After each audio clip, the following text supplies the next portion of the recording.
Supreme Court hears oral arguments on the controversial Anti-Terrorism Act, the most challenged law in the High Court's recent history.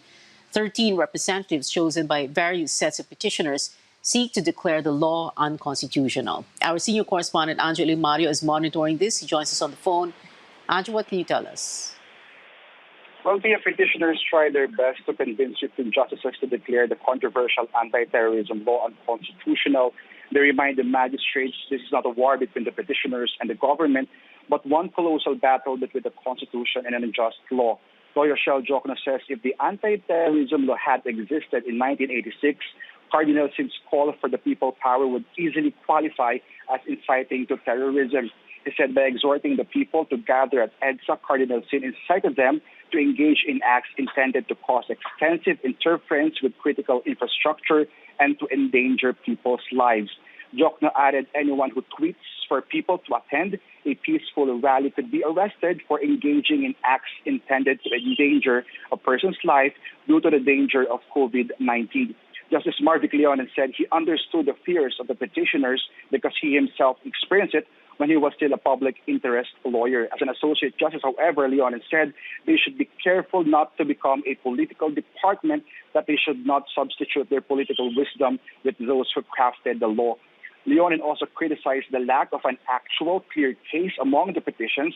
He said it would be better to question the law at the lower courts where evidence can be received, not in the Supreme Court, which is not a trier of facts. The senior magistrate said the case of two ICAs being charged with terrorism may be an actual case. Now, on the power of the Anti-Terrorism Council to tag terrorists, lawyer Evelyn Ursua says a person could be arrested, detained, prosecuted, and his assets frozen.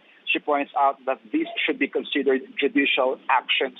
Justice Rosemary Carandang asked if the provision on delisting is not enough. Ursua answered that the process of delisting is only found in the implementing rules and regulations, and the council can simply ignore it. Carandang asked the petitioners what would happen if the entire anti-terrorism law was dropped. Lawyer John Mola said the Human Security Act would then be revised, and the only thing that would be missing is Section 29, that is detention without judicial warrant of arrest. Now, speaking of the two ICAs, they went here to the Supreme Court through their lawyers to intervene in the petitions challenging the law.